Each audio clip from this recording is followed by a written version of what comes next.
They gave me 72 hours to clear out my mother's house before the bank changed the locks.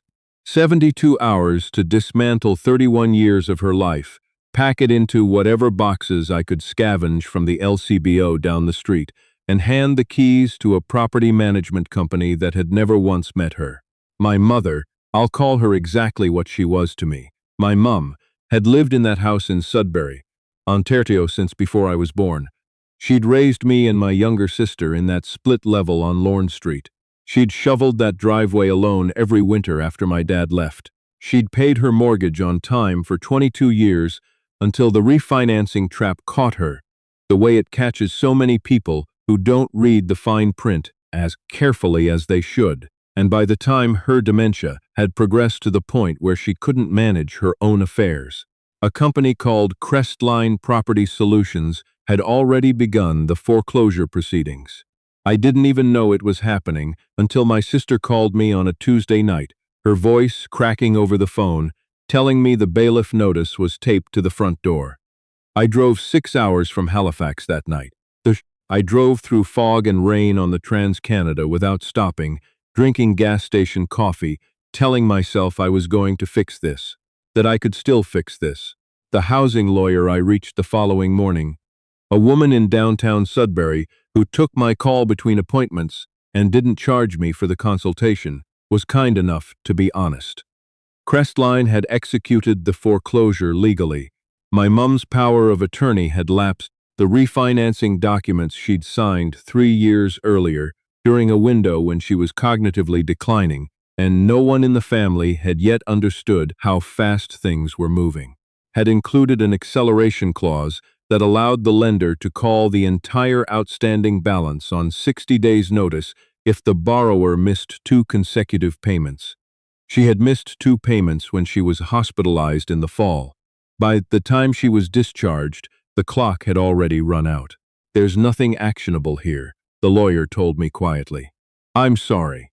My sister and I had between us, after the legal consultation fee and after settling my mum's outstanding care home deposit, roughly $34,000. It wasn't nothing, but it was nowhere near enough to re-enter a housing market that had lost its mind. The average detached home in Sudbury had passed the $500,000 mark. Even the small towns within commuting distance were asking $380,000, $400,000 for anything with a roof that didn't leak. My sister had a husband and 2 kids in Timmins. She couldn't take me in indefinitely. I'd been freelancing remotely as a technical writer for the past 4 years, which meant I could theoretically work from anywhere with decent internet. But it also meant I had no employer to co-sign a lease, no verifiable T4 income that satisfied most landlords, and a rental market that had waiting lists 6 months deep. It was my brother-in-law who found it. He wasn't looking for it. He was scrolling through a Crown land surplus auction on his lunch break, the kind of site that lists decommissioned government properties and rural tax forfeiture parcels, and he sent me the link half as a joke. The listing was sparse. Property type, residential structure. Location, outside Blind River, Ontario, approximately 14 kilometers from the nearest paved road. Lot size, 11.3 acres of mixed boreal forest. Structure, 1-story wood-frame dwelling, approximately 900 square feet, built circa 1968. Condition, uninspected, sold as is, no representations made by the Crown. Reason for listing, estate intestate, property tax arrears exceeding 18 years. Minimum bid, $22,000. There were 3 blurry aerial photographs and 1 ground-level photo taken from what appeared to be a considerable distance, through trees in winter. The structure in the photo looked less like a house and more like something the forest had been slowly digesting for 2 decades. I showed it to my sister on a video call. "You're not serious," she said. "We'd own it," I said. "No landlord, nobody can take it." She was quiet for a moment. I heard my nephew in the background asking her something about dinner. "It's 14 kilometers from a paved road, Ryan." "I know. In Blind River." "I know." She sighed, the specific sigh of someone who has run out of better options. "When's the auction close?" We submitted the bid the following morning. We were the only bidders. 2 weeks later, A packet from the Ministry of Natural Resources arrived confirming that my sister and I were now the joint owners of 11.3 acres of northern Ontario bush, and whatever was sitting at the end of a rutted two-track road 14 kilometers from Highway 17. The drive out to see the property for the first time is something I still think about. My brother-in-law drove his F-150, which was the only vehicle any of us owned with sufficient clearance for the road. The track through the trees was barely distinguishable from the surrounding bush. Two narrow tire grooves in the soil, separated by a raised center strip of grass and moss. Birch and black spruce pressed in from both sides, so close the mirrors kept brushing branches. It took us nearly 40 minutes to cover those 14 kilometers. The house, when it finally appeared in the headlights, was worse than the photographs had suggested. The roof had partially collapsed on the north end. The porch had fallen away from the foundation entirely, its boards rotting in a heap against the exterior wall. Every window was broken or boarded. The door stood slightly open, hanging crooked in the frame on a single hinge, and the interior smelled of damp earth and mouse droppings and something else underneath that I couldn't immediately name, something mineral, almost metallic. My brother-in-law stood in the doorway with a flashlight and said nothing for a long time. "Well," he finally said, "it's got good bones." He was being generous. It had bones. Whether they were good was a separate question. We slept that first night in the truck cab, parked in the clearing in front of the house, with the engine running intermittently for heat. Northern Ontario in late September has a specific kind of cold that settles in quickly after dark, a damp cold that comes up through the ground, and the forest at night in that part of the province is a particular kind of quiet that city people find unsettling. No traffic, no ambient hum of civilization, just wind moving through spruce boughs and occasionally something shifting in the dark beyond the tree line that was almost certainly a deer and only possibly something larger. I didn't sleep much. I lay in the back seat staring at the headliner, doing the math on what we had left. $11,000 after the purchase, taxes, and transfer fees. No mortgage. That was the only thing in the credit column that mattered. No mortgage. Nobody could foreclose on us. Nobody could accelerate a clause and put a notice on this door. Whatever this place was, it was ours. The first 3 weeks were hard in a way I hadn't anticipated and can't fully describe. My brother-in-law took the first week off work and helped me gut the north end of the structure, hauling rotted lumber and shattered roofing to a burn pile we made in the clearing. My sister drove up on weekends with the kids and worked alongside us, while my nephew and niece treated the whole thing like an adventure, which was easier for them because they got to leave on Sunday evening and sleep in a warm house in Timmins. I stayed. I was living in a tent inside the shell of the building for the first week, which sounds worse than it was, because at least it cut the wind. By the second week, my brother-in-law and I had patched the roof well enough to keep rain out, and I moved into a sleeping bag on a folding cot in the main room. We ran a generator for power. I hauled water from a creek 200 meters east of the house until we got a hand pump working on the old well. Bit by bit, the place started becoming habitable. The bones, it turned out, were actually not bad. The original builder had used full-dimension lumber, real 2x4s that measured 2 inches by 4 inches, not the dimensional lumber standards of today, and the framing was solid where the roof hadn't let water in. The subfloor in the south two-thirds of the house was in reasonable shape. The wood stove in the main room was a cast-iron Findlay from the late 60s, and once I cleaned the flue and confirmed the firebox hadn't cracked, it threw heat like a furnace. It was in the fourth week, on a Wednesday afternoon in mid-October, that I found the room that wasn't there. I had spent the morning measuring for new interior wall framing. I was planning to partition the open back section into a bedroom and a small bathroom, and I was doing what you always do before you frame. Walking the perimeter, taking dimensions, cross-checking interior against exterior to figure out what I was working with. I've done enough technical documentation for construction projects that spatial logic is second nature to me. Walls have thicknesses, rooms have dimensions. The numbers are supposed to add up. They weren't adding up. The exterior of the structure, measured from foundation to foundation along the east-west axis, was 36 feet.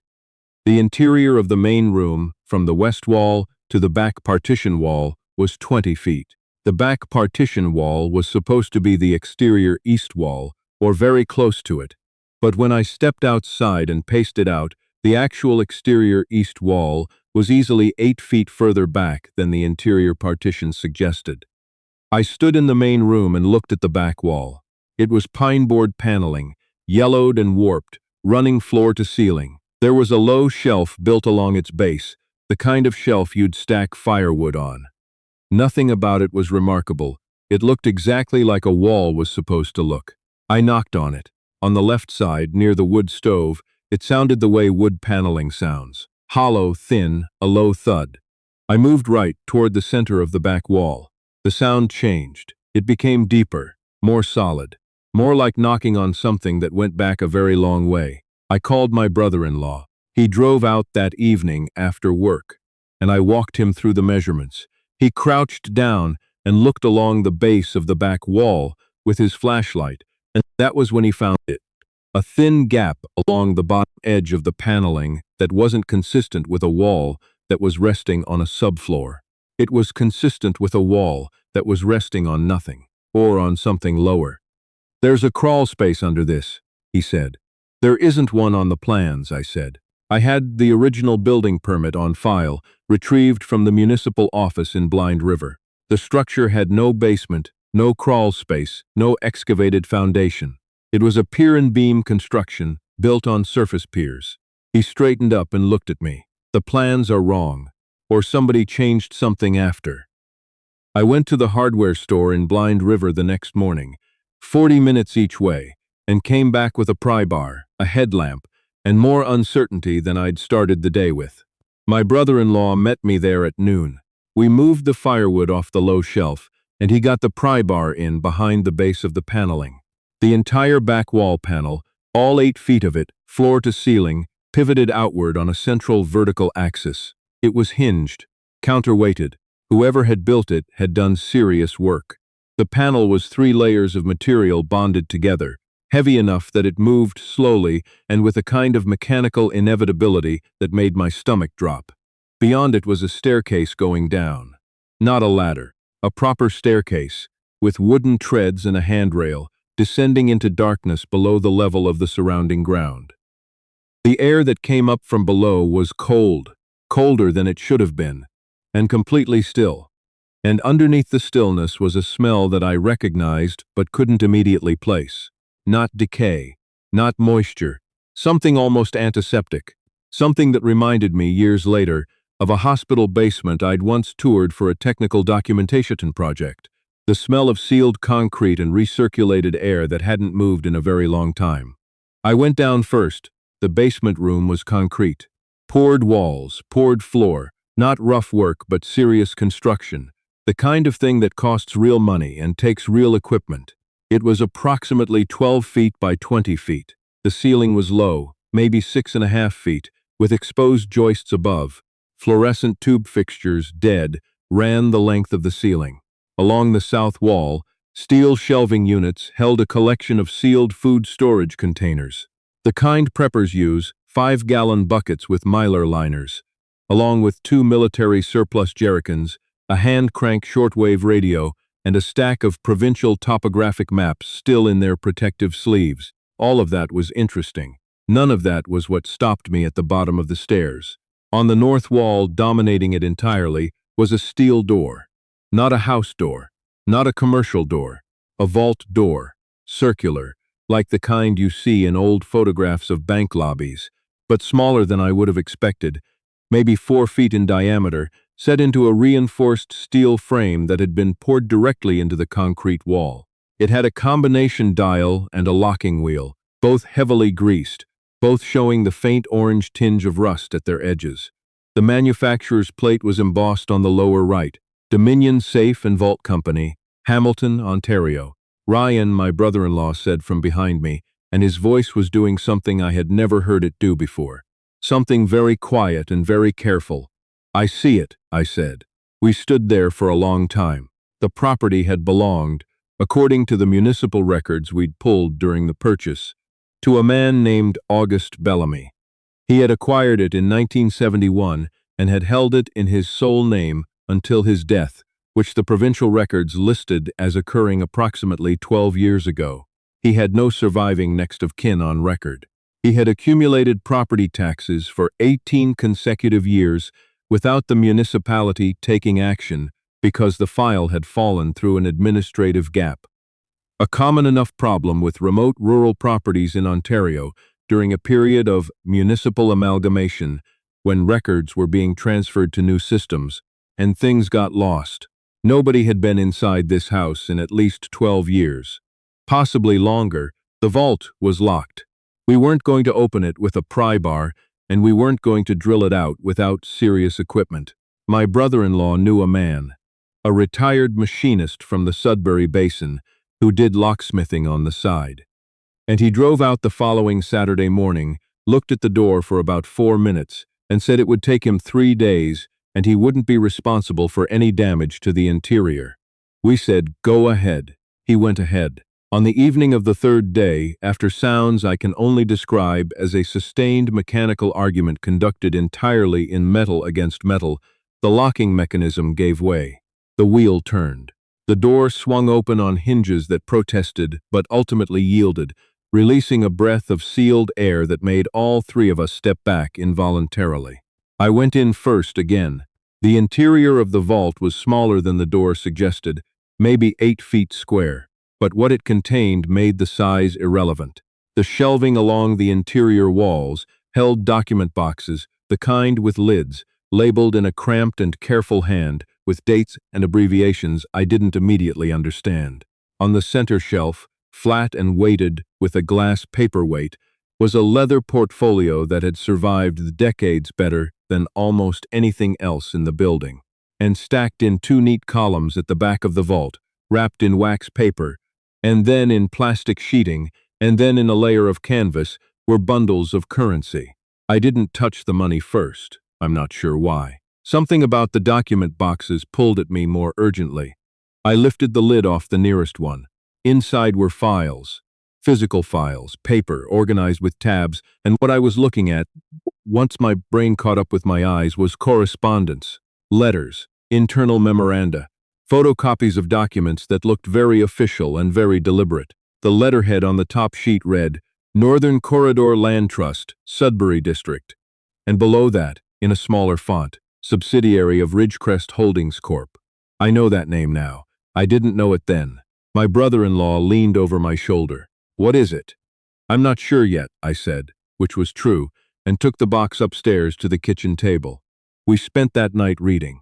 My brother-in-law called his wife, my sister, and she drove out at 9 o'clock with the kids asleep in the back seat, and by midnight we were all 4 sitting around the kitchen table with document boxes stacked beside us, and the generator running and the wood stove cranked as high as it would go, piecing together what August Bellamy had been. August Bellamy had not been a recluse. Or rather, he had become a recluse, but what he'd been before, that was something else entirely. A land acquisition specialist working for a network of interconnected numbered companies that had, throughout the 1970s and 1980s, systematically purchased rural and semi-rural properties across northern Ontario, using a mechanism that his own files described, with remarkable frankness, as a constant adjacent process, which meant they hadn't always gotten consent. The scheme was intricate. Bellamy and his associates had identified elderly property owners, farmers, trappers, bushworkers, whose holdings sat in corridors of land that would eventually become valuable as resource extraction routes or secondary roads or crown land consolidations. They had approached these owners with low offers, and when the owners declined, they had engaged in what the files documented as title complexity facilitation. They had hired a notary, a man whose name appeared repeatedly in the correspondence, a man I will call only by the abbreviation used in Bellamy's own files, which was simply PD, to manufacture title defects, liens that didn't exist, tax arrears that had been paid but were refiled as outstanding. Easement disputes that had been settled but were reopened.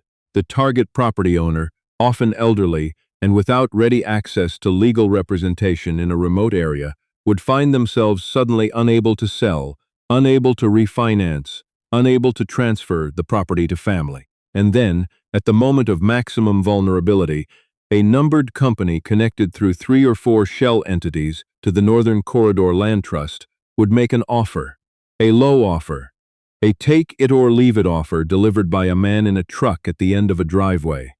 They had done this to over 60 properties. The files documented every single one. And the files documented something else. The network of shell companies that Bellamy had used had not dissolved when the scheme ended. They had evolved. The assets they had accumulated, rural properties across the Sudbury East and Nipissing districts, had been consolidated, renamed, sold forward, developed, and in many cases transferred into a present-day entity that showed up repeatedly in the most recent documents in the portfolio, Ridgecrest Holdings Corp., currently one of the largest private landholders in northern Ontario, with active development applications for mixed-use residential and commercial projects in 4 municipalities. My sister found the connection at 2 in the morning. She was cross-referencing addresses in Bellamy's oldest files against a real estate database on her phone, and she went very still, and then she held up the phone and showed me the screen. The lead developer behind a major mixed-use residential project currently under active municipal review in Sudbury. A project that had, in the past 2 years, resulted in the displacement of dozens of long-term residents through a combination of renovations and property acquisitions, was a subsidiary of Ridgecrest Holdings Corp. The subsidiary's registered address was a numbered company. The numbered company's directors, listed on the corporate registry, included a man whose name I recognized from the eviction notice on my mother's door. He was the property manager for Crestline Property Solutions, the company that had foreclosed on her house. The room got very quiet. The generator hummed. A log shifted in the stove. "They didn't just take Mum's house," my sister said in a voice I had never heard from her before. "No," I said. "They've been taking houses for 50 years. I want to be clear about what happened next, because I've told this story to people who assume we acted rashly, and we didn't. We were scared. We were sitting in a concrete-floored kitchen in the middle of northern Ontario bush at 2 in the morning, with a vault full of documents that implicated a sitting corporate executive in a chain of fraudulent title transfers going back 5 decades. And we were very aware that we were isolated, and that nobody knew exactly where we were except my sister's husband, who was right there with us, which was both comforting and not. We did not call the local OPP detachment. This was a deliberate decision. The documents in Bellamy's files included correspondence with local officials, not incriminating on its face, but suggestive of relationships that made us cautious. We also did not hand anything over immediately. The files were evidence. Their value as leverage and as protection diminished the moment they were out of our hands. Instead, we photographed everything, every document, every letter, every tab in every file box. We worked in shifts through what remained of the night, using our phone cameras, uploading to cloud storage, emailing compressed folders to a secondary address my brother-in-law created on a separate device. By the time the sky started lightening through the kitchen window, every document in that vault had been digitized and stored in 3 separate locations. Then we called my mum's original lawyer, the one who had handled her estate planning before the dementia became severe, a man in Sudbury who had known our family for 15 years, a man I trusted. He answered on the second ring, despite it being 6:45 in the morning, which told me he was already awake, which told me something about the kind of man he was. I told him what we had. There was a long pause. "Don't touch the original documents," he said. "Don't move them. Take photographs of the vault and the room exactly as you found them. I'm going to make 3 phone calls and I'll ring you back within the hour." He rang back in 40 minutes. He had contacted a colleague who specialized in real estate fraud litigation, and that colleague had, on hearing the summary, immediately contacted the Ontario Securities Commission's Enforcement Division and the RCMP's Commercial Crime Unit. The federal investigators arrived at the property 2 days later, 3 vehicles, investigators in plain clothes and 2 officers in uniform. They spent 4 hours in the concrete room below the house, and when they came back up, the lead investigator, a woman from the RCMP Commercial Crime Unit, who introduced herself only by surname, sat across from me at the kitchen table and said, with the careful neutrality of someone who is choosing every word deliberately, "What you've found here is significant." What followed happened over 18 months, and I won't pretend I understood all of it in real time. What I can tell you is the shape of it.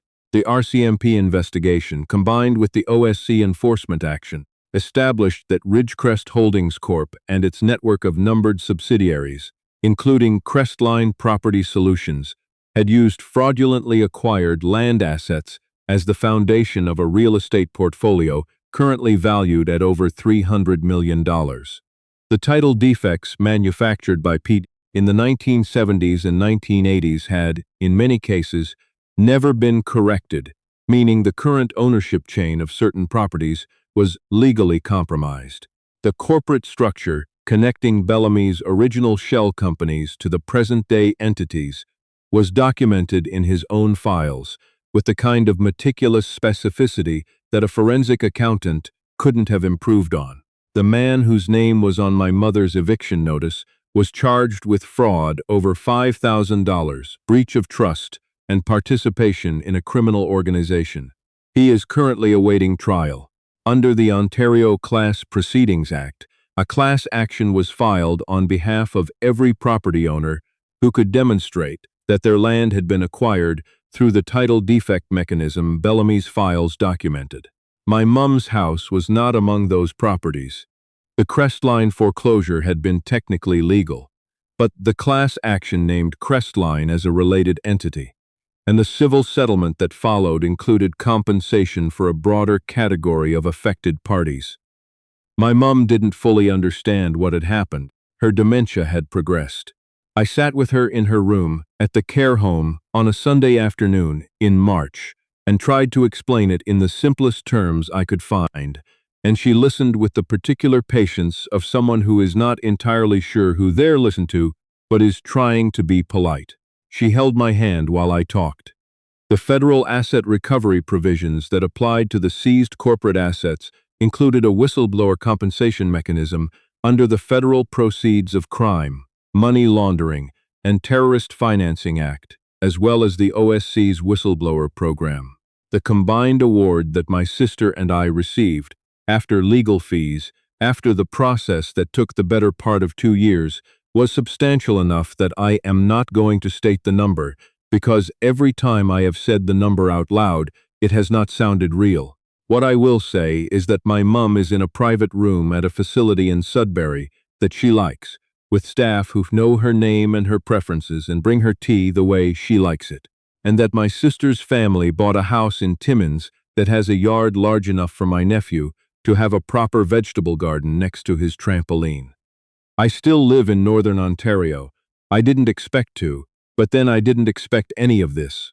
The house in Blind River, my house, mine and my sister's, the one that looked like something the forest had been slowly digesting, is not the same building it was. I've spent 2 winters on it. The collapsed north end is rebuilt. The roof is new metal standing seam, dark green, which disappears into the tree line in a way I find satisfying. The porch has been rebuilt with pressure-treated lumber and a cedar deck that faces west, toward the last of the afternoon light. The concrete room below is still there, stripped clean now, and I use it for cold storage. The vault door is there too. I couldn't bring myself to remove it. It's too heavy, for one thing. But more than that, it reminds me of something I think is worth remembering. That the things people try hardest to hide are sometimes, if you're paying attention and you're not afraid to break through a wall to look, exactly what you need to find. Last fall, my mum had a good week. I drove her out to see the property. We sat on the porch in the afternoon light, and I made tea in the kitchen and brought it out to her, and she looked out at the trees for a long time without saying anything, And then she looked at me with a clarity that comes and goes now. And she said, "You built something here." I said I had. She nodded, the way she used to nod when I was a kid and had done something that surprised her, and she held her mug with both hands and looked back at the trees. I think about that moment more than any other moment in this whole story. More than the night we opened the vault. More than the morning the investigators arrived. More than the call from the lawyer telling us what the award would be. That porch, that light, that mug of tea. Whatever had been taken from us had led us, through the particular cruelty of a system that wasn't thinking about us at all, to exactly the place we were supposed to be.